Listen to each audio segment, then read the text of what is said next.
Assalamualaikum warahmatullahi wabarakatuh.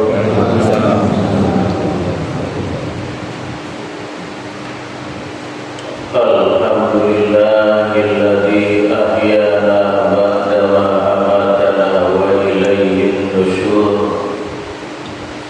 Alhamdulillahilladzi nahmaduhu wa nasta'inuhu wa nastaghfiruhu wa natubu ilaihi wa na'udzu billahi min shururi anfusina wa min sayyiati a'malina. May yahdihillahu fala mudilla lahu wa may yudlilhu fala hadiya lahu. Asyhadu an la ilaha illallah wahdahu la syarika lahu wa asyhadu anna Muhammadan abduhu wa rasuluhu, amma ba'd. Yang sama-sama kita hormati, kita muliakan imam dan segenap pengurus takmir masjid At-Taqwa, hadirin wal hadirat jamaah yang syukur yang dimuliakan Allah Subhanahu wa taala.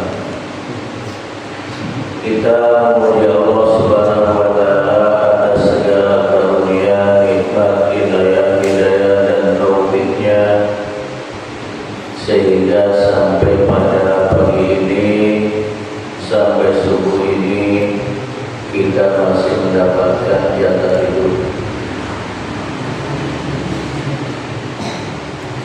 Dan ini adalah nikmat Allah yang sangat besar, yang tidak bisa ditukar dengan sawah ladang seluas apapun.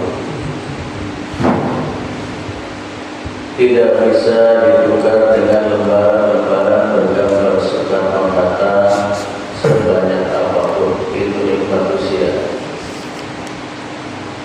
Kalau kita diberikan 3 triliun tetapi jaminannya besok sudah tiada, tidak ada yang mau. Salawat dan salam semoga senantiasa tercurah kepada Rasul junjungan kita Nabi Agung Muhammad sallallahu alaihi wasallam, yang selalu kita memohon kepada Allah mudah-mudahan kita semua termasuk pengikutnya yang bisa atau yang dimudahkan oleh Allah Subhanahu wa taala untuk mengikuti sunnah-sunnahnya, mengikuti jejak langkahnya, melanjutkan perjuangannya, sehingga kita memang pantas untuk mendapatkan syafaat beliau pada hari kiamat. Jamaah sekalian, kaji kita pada pagi ini terkait dengan 10 pintu setan masuk menggelincirkan manusia. Allah Subhanahu wa taala berfirman, "Ya ayyuhalladzina amanu udkhulu fis-silmi kaffah." Wahai orang-orang yang beriman, masuklah kalian ke dalam Islam dengan keseluruhan, menyeluruh. Akidahnya Islam, kemudian syariatnya Islam,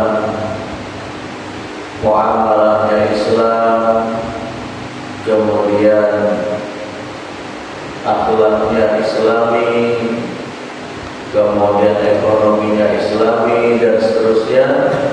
Bukan hanya sepilah-pilah, bukan hanya di tepi-tepi. Ibadahnya kita yang Islam, tetapi cara muamalahnya dengan manusia kita muamalahnya ribawi, tidak keseluruhan. Wala tattabi'u khutuwatis syaitan. Janganlah kalian mengikuti jejak langkah syaitan. Jadi dari ayat ini bisa kita mengambil satu benang merah kesimpulan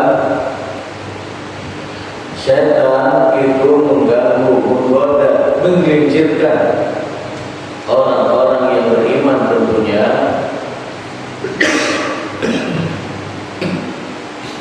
kekuatan, setapak demi setapak, selangkah demi selangkah, sedikit demi sedikit terus dibawa oleh syaitan menjauhi agamanya. Innahu lakum aduwwum mubin, karena sesungguhnya syaitan itu adalah musuh yang nyata bagimu. Al-Imam Ibnu Qudamah Al-Maqdisi dalam kitabnya Mukhtasar Minhajul Qasidin menyebutkan bahwa syaitan menggelincirkan Bani Adam, terutama orang-orang yang beriman, lewat 10 pintu. Yang pertama adalah babul hasad, iri dengki.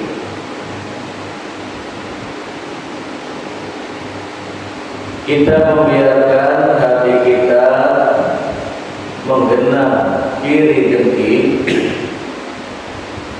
tak ubahnya kita membiarkan hati kita terbakar sebelum fisik kita di akhirat terbakar hangus.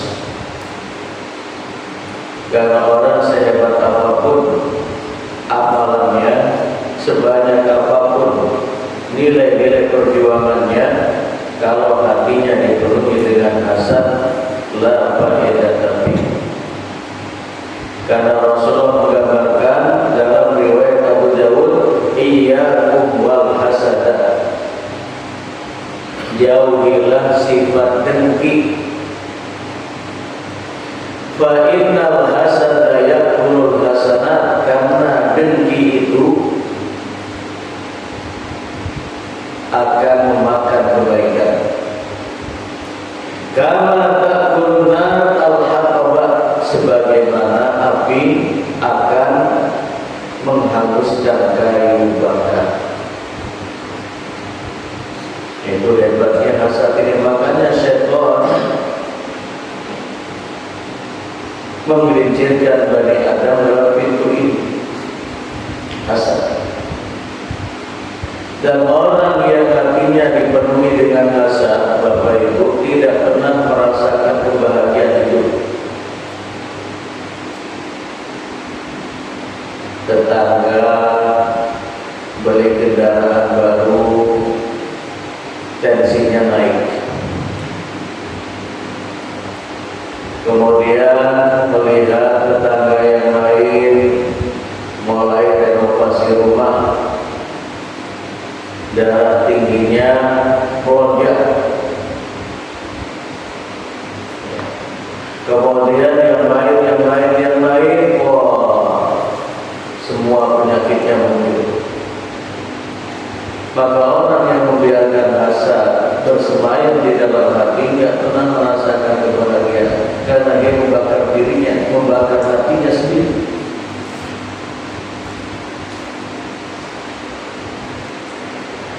Ibnu Taimiyah rahimahullah menyebutkan definisi hasad itu tamanni zawalan nikmati 'anil ghair, menginginkan sebuah nikmat itu tercabut dari orang lain.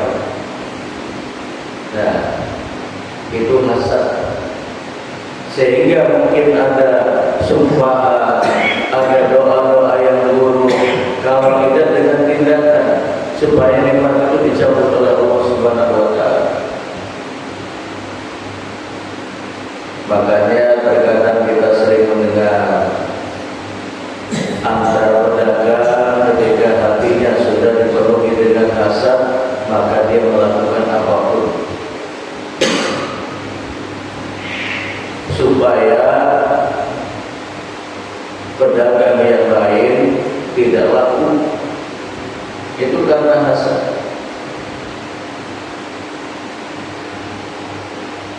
Dan hasad ini bisa menimpa siapa saja,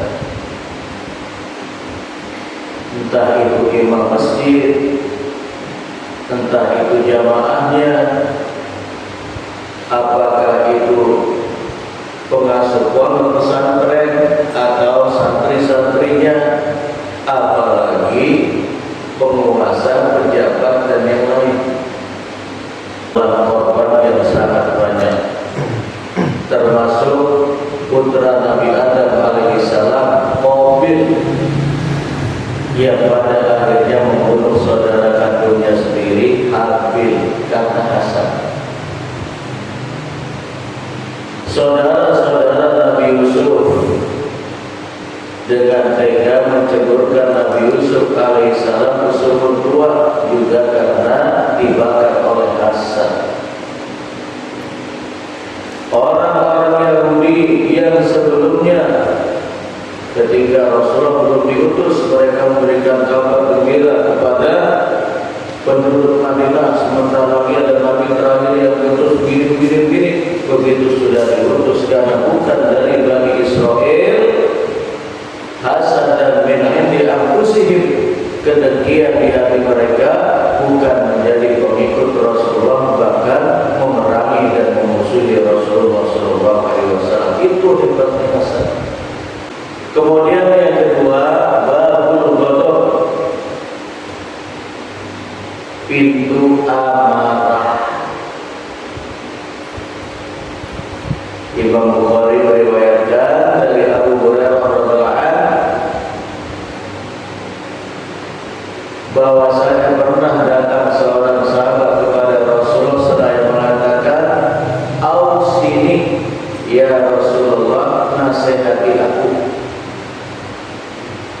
Kemudian Rasulullah memandang sahabat itu, dan Rasulullah tahu dari wajahnya, dari fisiknya, ini adalah manusia pemarah. Maka nasihat Rasulullah apa? La taghdab, jangan kamu marah. Farad dari orang sahabat tadi minta lagi nasihat. Jawabannya satu, la taghdab, jangan kamu marah. Karena dengan amarah yang tidak dikuasai oleh diri kita, yang tidak terkontrol, yang tidak ditaklukkan, maka amarah ini bisa membakar apa saja. Berapa banyak suami istri yang dalam keadaan marah, kalimat talak terlepas, anti tolik, kamu saya cerai. Kadang dalam keadaan marah juga datang itu sampai hukumnya. Berapa banyak terjadi pertumpahan darah karena amarah yang meledak-ledak.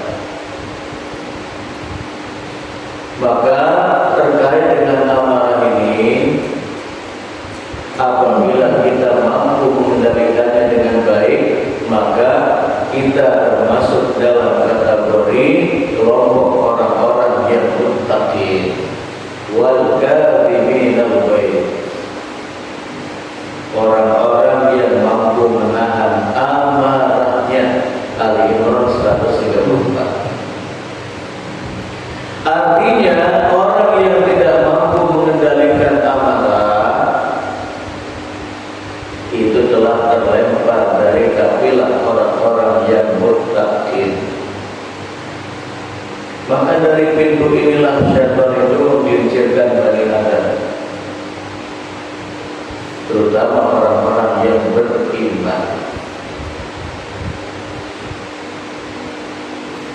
Akibat amarah, orang tidak saling bertegur sapa. Begitu. Sehingga Rasulullah memberikan obat ketika amarah meledak-ledak itu dengan beberapa resep.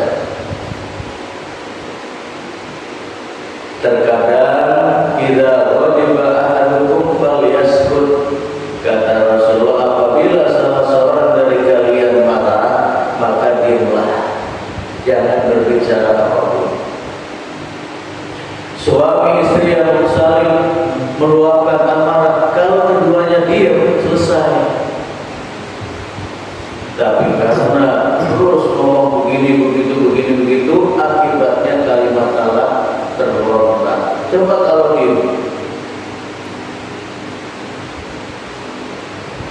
Apabila kita marah kemudian terus melanjutkan berbicara ini dan itu, lama-lama nama binatang di kebun binatang disebut semua. Hadis yang lain, Rasulullah memberikan resep apabila amarah melanda, ucapkan a'udzu billahi minasyaitonir rajim. Sakata anhu qadahu, maka kata Rasulullah akan hilang. Kenapa? Karena amarah itu berasal dari syaitan. Kita berlindung kepada Allah dari godaan syaitan. Ada kalanya Rasulullah menyebut idza ghadiba ahadukum falyatawadda. Apabila salah seorang dari kalian marah, maka berwuduklah. Kenapa kata Rasulullah? Inna syaitan khuliqa minan nar, karena syaitan Allah ciptakan dari api.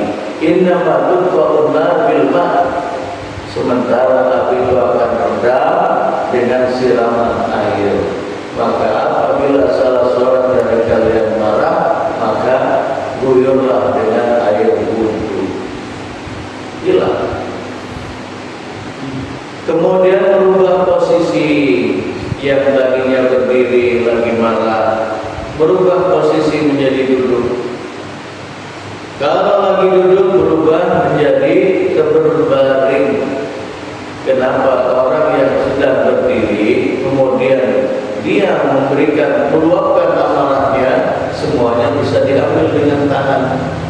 Ada yang ambil pisau, ambil golok, ambil batu, ambil macam-macam, dilempar kepada orang yang sedang dia marah. Tapi kalau merubah posisi menjadi duduk, itu semakin lemah, mengambilnya sudah terbatas. Mau mukul juga sudah lemah ketika duduk. Apalagi kalau berbaring. Itu tujuan Rasulullah sebenarnya, merasakan kondisi semakin lemah, semakin lemah, semakin lemah. Dan ada sebagian ulama menyebutkan apabila amarah melanda, kalau sudah dengan macam-macam yang ditawarkan oleh Rasulullah tidak juga hilang, maka segera mengambil cermin kaca. Coba kita melihat wajah kita ketika marah. Kenapa? Karena kata sebagian ulama, karena pada saat marah itulah kalau kita bercermin, itu adalah gambaran wajah yang paling dekat dengan syaitan. Orang setampan apapun, secantik apapun, kalau sudah dikuasai oleh amarah yang membara, oh, gak ada yang enak dipandang. Kalau melihat orang sedang marah, menakutkan. Sehingga ketika cermin, oh ternyata nggak bagus perwajahannya, mudah-mudahan bisa bedah. Itu berdasarkan pengalaman itu. Nah itu pintu yang kedua, amarah. Kemudian pintu yang ketiga yang dimasuki oleh syaitan untuk menggelincirkan Bani Adam adalah babul ajalah, tergesa-gesa mengambil keputusan, tergesa-gesa mengambil kesimpulan.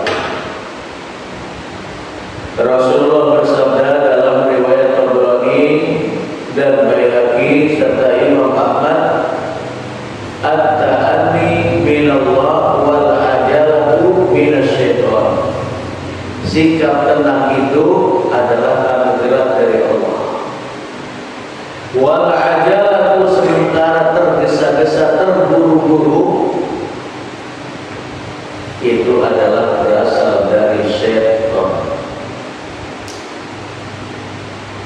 dan ini cukup ampuh dalam membinasakan, menghancurkan, menggelincirkan Bani Adam. Bukan hanya masalah dunia, masalah akhirat juga tergesa-gesa gak bagus.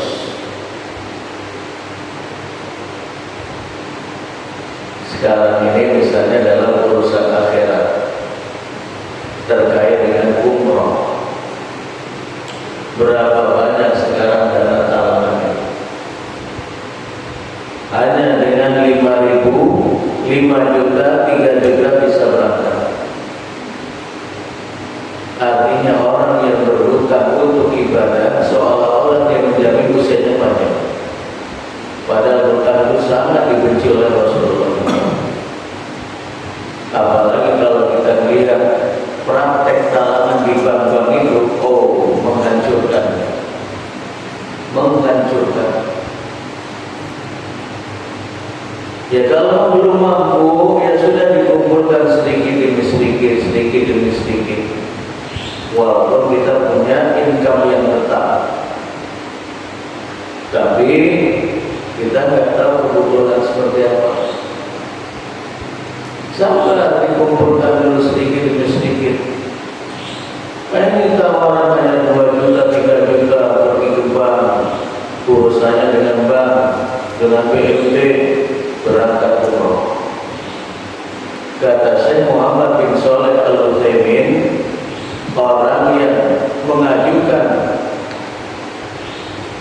anggaran atau hutang pinjaman kemudian cair, itu seperti mendapatkan anugerah hujan deras, gembira luar biasa.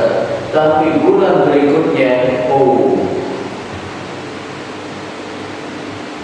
kita enak-enak ibadah, umroh, tawaf, sa'i, berdoa di Raudah, berdoa di Multazam, setelah pulang izin.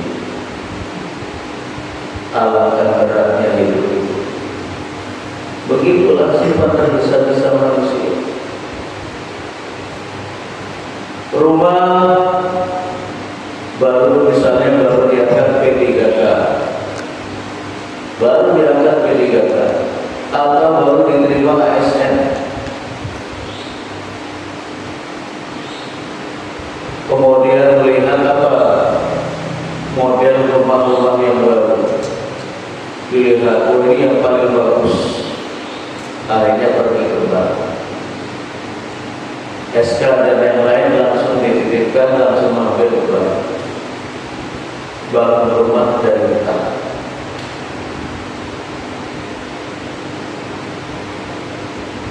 Padahal berapa lama itu? Dengan asumsi kalau meninggal dianggap lunas, dasing lunasi di sopo. Dalam Islam itu tidak ada hutang tidak lunas, itu tidak ada. Itu berarti ada unsur riba dan yang lain. Bahkan Rasulullah tidak pernah mau menyolatkan jenazah yang masih menanggung hutang. Jadi tidak baik-baik.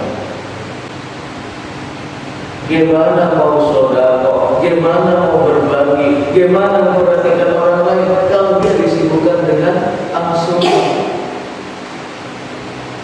Al-ajalah, terburu-buru dalam mengambil keputusan. Luar biasa syaitan itu menggelincirkan Bani Adam lewat pintu ini. Kemudian yang berikutnya, yang keempat adalah babul tanzil, menghias-hias diri. Itu sifat manusia itu.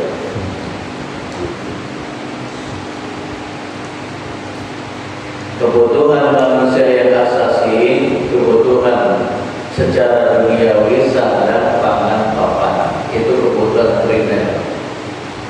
Kendaraan dan yang lain, perabot, itu sudah sekunder. Tetapi karena sifat tanzil ingin menghias-hias, ini terkadang lebih dominan. Baru saja bangun rumah, kemudian setahun, 2 tahun, 3 tahun, dilihat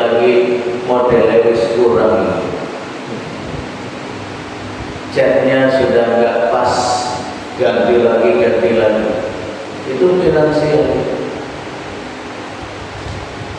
Kemudian sehingga kita saksikan di kampus di mana-mana itu berjajar toko pakaian itu semuanya laku. Masa hampir setiap malam, setiap hari orang beli pakaian. Ya orang itu berapa banyaknya? Buktinya laku semua itu. Itu tadi pemborosan. Baru saja beli kendaraannya saja maksudnya belum selesai, sudah harganya sudah enggak bagus lagi nih, karena sering melihat iklan di TV. Oh itu ada motor yang model bagus, akhirnya ganti angsuran, taksi, penampilan. Bagi ibu-ibu, bahkan sampai umroh, sampai haji, dia memikirkan perhiasan, bukan menghiasi diri dengan ketakwaan, bukan. Tapi sudah mau berangkat, sudah didesain. Nanti sampai di Madinah saya beli ini, sampai Mekah beli ini. Akhirnya ibadahnya nonsen. Sementara yang dipikirkan adalah tanzim, menghias diri. Sehingga pulang-pulang dari sini ke sini dipenuhi dengan emas. Begitu. Kemudian yang kelima, bab tamak, tamak dengan apa yang dipunyai orang. Tamak dengan apa yang dimiliki oleh orang lain. Rasulullah memberikan pesan terkait dengan zuhud, bukan hanya zuhud terhadap dunia saja, tetapi zuhud dengan apa yang dimiliki orang. Washab fima fi aidin nas yuhibbu. Dalam riwayat Tirmidzi, dan zuhudlah terhadap apa yang dimiliki oleh orang lain, insya Allah banyak orang akan mencintaimu. Tapi kalau kita tamak dengan apa yang dipunyai orang, apa efeknya? Pertama, akan cari muka.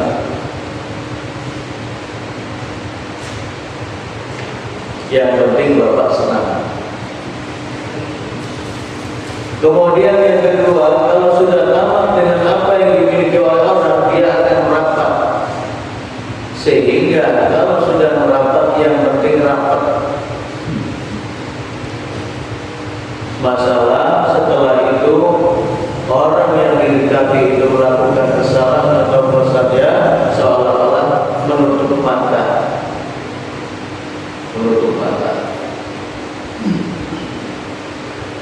Kemudian yang ketiga, selalu memberikan pujian. Walaupun orang yang kita tamaki hartanya itu dia melakukan kesalahan, tetap kita puji-puji. Ini yang terjadi di lingkaran kekuasaan, di lingkaran jabatan, di lingkungan orang-orang yang menginginkan itu. Sehingga kalau di dunia politik sekarang, orang setiap mau pemilu ganti partai itu biasa. Itu karena ini pengaruhnya tamak dengan apa yang dimiliki orang lain, yang penting aman.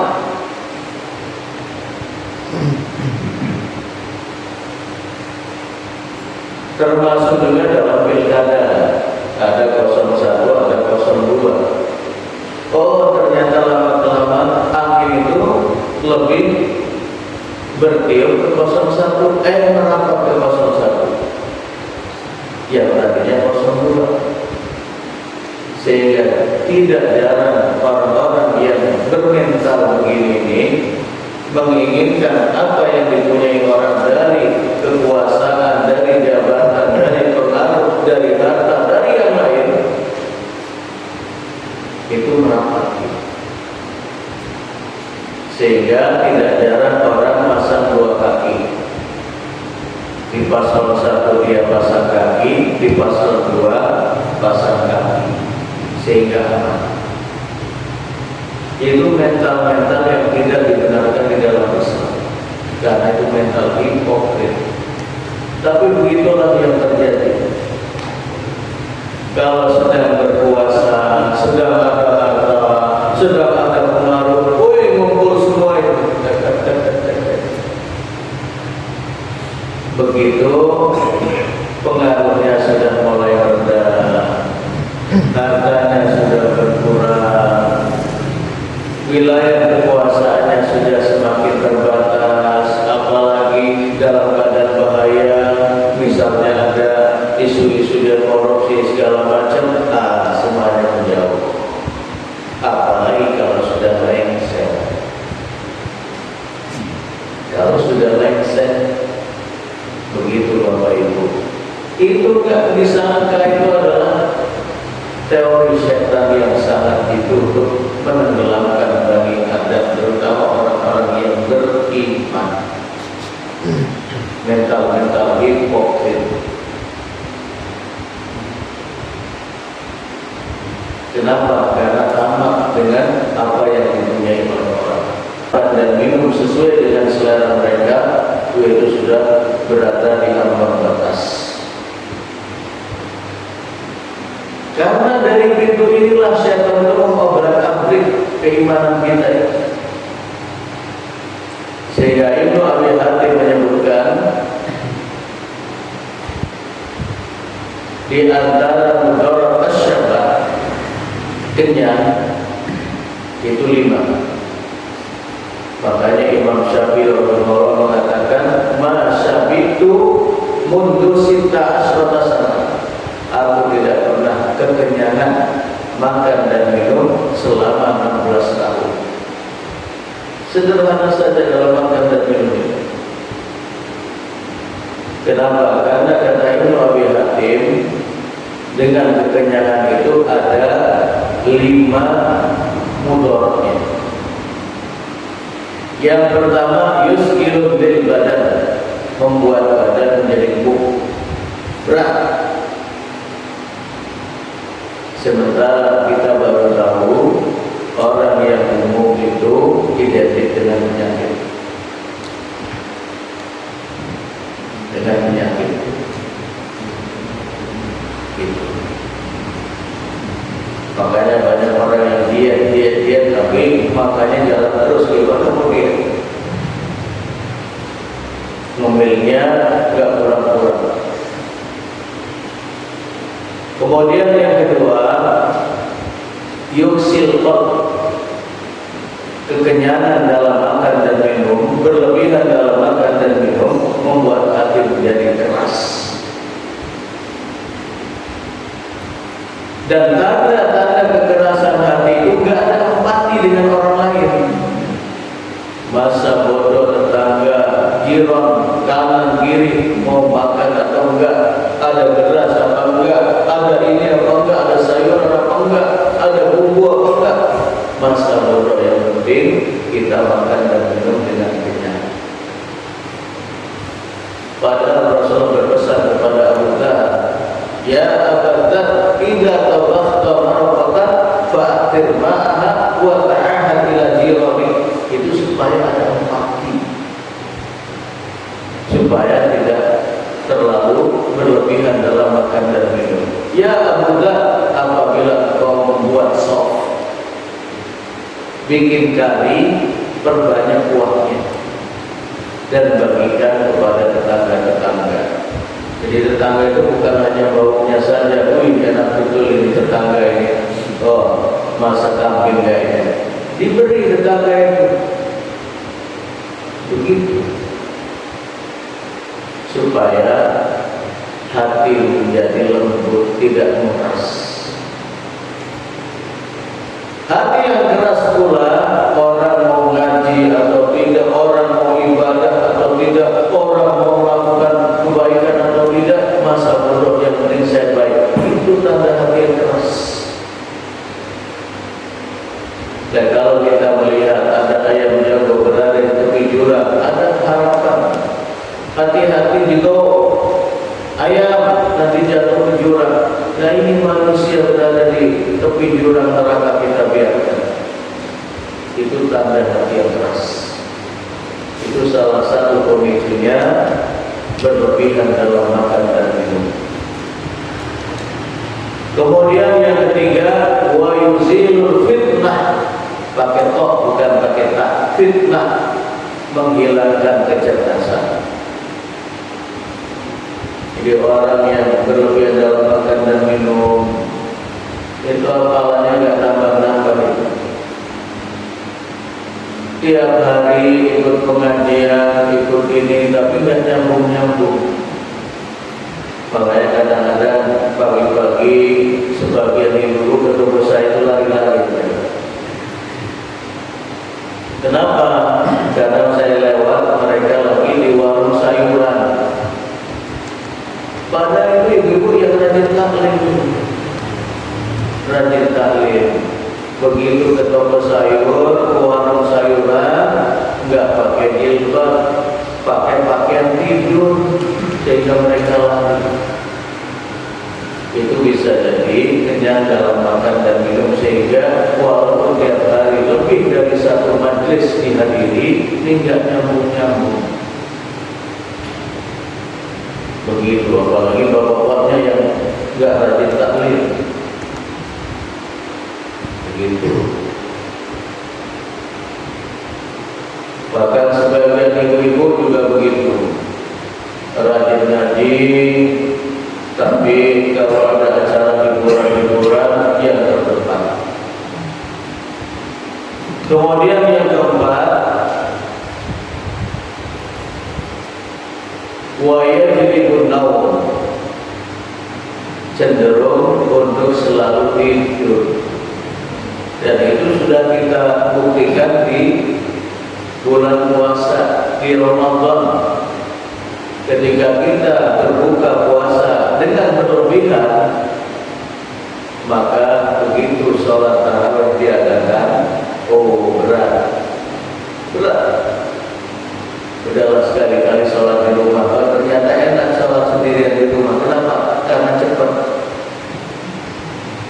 Akhirnya jarang ke masjid. Kenapa? Karena berat dengan makan dan minum berlebihan. Boro-boro mau menambahnya dengan tadarus Al-Quran atau dengan zikir, dengan yang lain, ya sudah. Giliran sampai di rumah atau TV, berat. Kemudian yang kelima, wa yudaifu 'anil ibadah. Orang yang berlebihan dalam makan dan minum berat untuk melaksanakan ibadah. Berat. Berinfak berat, sedekah berat, berbagi berat, karena yang dipikirkan perutnya. Kemudian Abu Sulaiman Ad-Darani menyebutkan ada satu efek lagi, efek buruk dari makan dan minum berlebihan. An-nas yataraddaduna ila masajid wasyabah yataraddadu fil mirqah. Manusia yang lain itu bolak-balik ke masjid, artinya ibadah, iktikaf, baca Quran, sholat sunnah di masjid. Sementara orang yang berlebihan dalam makan dan minum itu bolak-balik ke WC, toilet. Itu efeknya.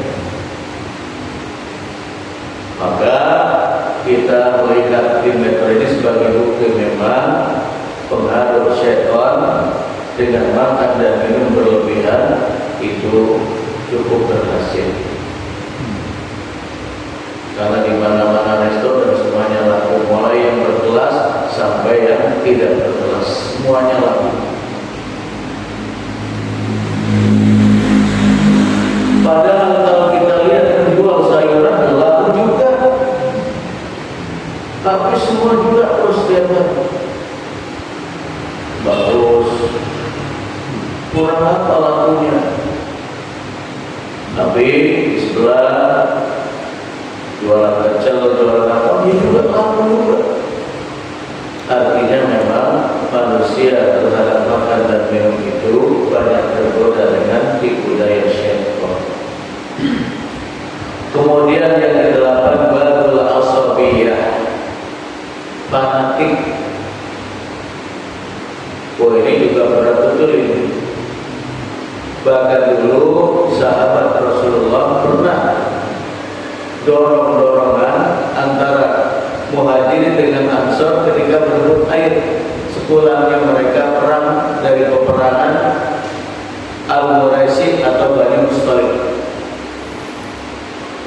Karena rebutan air di sumur, ada pemuda dari Muhajirin dan pemuda dari Ansor. Nah, karena dorong-dorongan masing-masing memanggil, ya Muhajirin, ya Ansor, masing-masing memanggil teman-temannya dari Muhajirin dan Ansor, sehingga akan terjadi pukul-memukul yang lebih besar. Apa kata Rasulullah menanggapi hal itu? Apakah kalian melakukan hal ini? Wa ana baina adharikum, sementara aku sedang berada di tengah kalian. Hadihi da'wal jahiliyah, memanggil kaum Muhajir, memanggil kaum Ansar untuk kepentingan begini, itu adalah budaya jahiliyah, fanatik. Enggak boleh kita berfanatik, karena itu adalah tipu daya setan. Fanatik dengan organisasi, fanatik dengan ormas, fanatik dengan partai, fanatik dengan golongan, karena enggak ada yang sempurna, masing-masing ada golongan. Kalau kita mengambil kebaikannya bagus, tapi terkadang orang sudah antipati, itu yang disebut dengan fanatik buta. Sehingga kita masih ingat dulu, kalau sekarang sudah semakin berkurang. Bahkan di metro dulu begitu, satu di masjid pakai kunut, satunya enggak, itu bisa masjid itu. Apalagi di kampung-kampung, satunya zikirnya keras, satunya enggak, itu bisa. Padahal mereka bisa disatukan dengan apa? Taklim. Makanya pernah ada jamaah masjid rumah atau menyampaikan, Ustaz, gimana kok jamaah masjid kami sepi? Sudah begitu juga masing-masing punya kelompok. Kalau yang jadi imam kelompok ini yang lain nggak mau, dan seterusnya, akhirnya sepi. Saya bilang hanya ada satu cara untuk menyelesaikan masalah itu, adakan taklim. Benar diadakan taklim, pertama ya dikasih makan, dikasih apa begitu. Yang penting mereka terbiasa dulu dengan taklim. Itulah satu-satunya cara untuk menyatukan beragam paham atau beragam golongan yang ada, dan alhamdulillah selesai dengan taklim. Gak perlu butuh waktu lama, setahun 2 tahun sudah hidup berdampingan, berirama, bahkan masing-masing dari kelompok diberikan jatah menjadi imam. Selesai, saling menghormati. Tapi kalau sebuah masjid gak ada kegiatan taklimnya, sudah dipastikan hancur.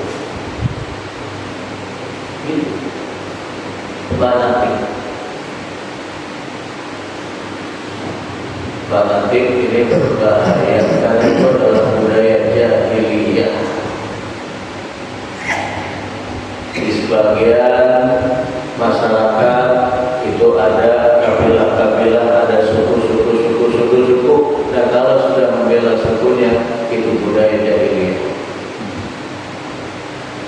Kemudian yang ke-9, tafakkur bidatillah, cara syaitan untuk menggelincirkan Bani Adam terkait dengan persoalan akidah adalah berpikir atau memikirkan tentang zat Allah, bukan memikirkan ciptaan Allah. Dan inilah yang dialami oleh teman-teman yang belajar filsafat di perguruan tinggi.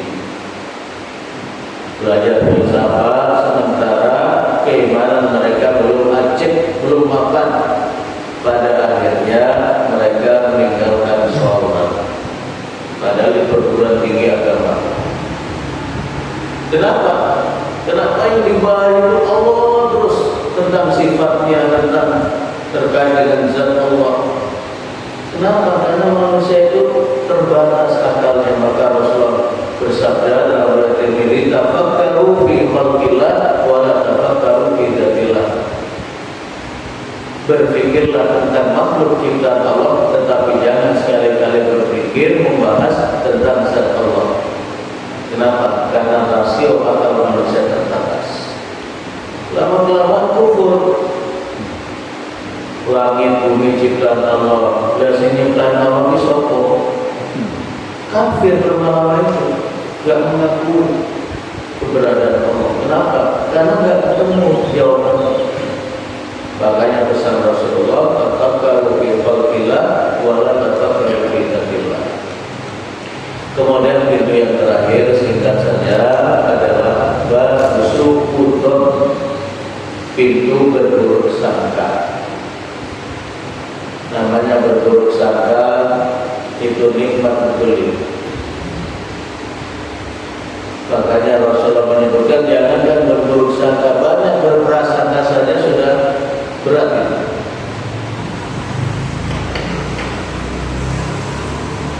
Ya. Iya, kumwadzan, jauhilah dari banyak berprasangka. Wa inna dhanna akdzabul hadis, kata Rasulullah Al-Bukhari, karena berprasangka itu adalah seburuk-buruknya pembicaraan. Tapi begitulah membicarakan orang, apalagi yang dibicarakan lainnya. Sehingga kalau sudah begitu, orang akan berprasangka buruk. Apapun yang dilakukan orang-orang itu kita menduganya dengan dugaan yang buruk. Oh, ini nggak pernah taklim, ini tiba-tiba kok hadir taklim menjelang Ramadan, paling pengen bagi sembako. Ada di sebuah masjid, ya, di sebelah sana itu, kalau menjelang Ramadan itu pengajian ibu-ibu sampai 300 orang. Tapi hari-hari biasa paling banyak 100, artinya sepertiganya ini. Begitu menjelang Ramadan sampai 300 orang. Nah itu nggak boleh kita berduga-duga dengan prasangka buruk. Wah, ini karena ingin ada kebahagiaan ini kayaknya ini. Ya memang setelah itu bulan Syawal kosong lagi pengajiannya di bawah 100. Dan nanti mencuat lagi menjelang Idul Adha karena akan ada pembagian kupon. Walau demikian, jangan berprasangka buruk, karena itu adalah ujian iman.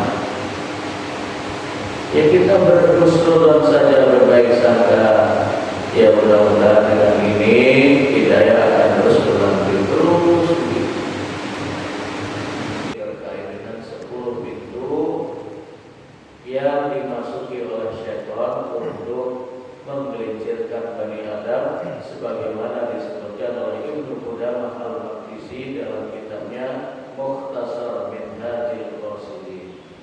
Baik, sudah umroh Januari tanggal 25 insyaallah, tinggal 6 orang lagi.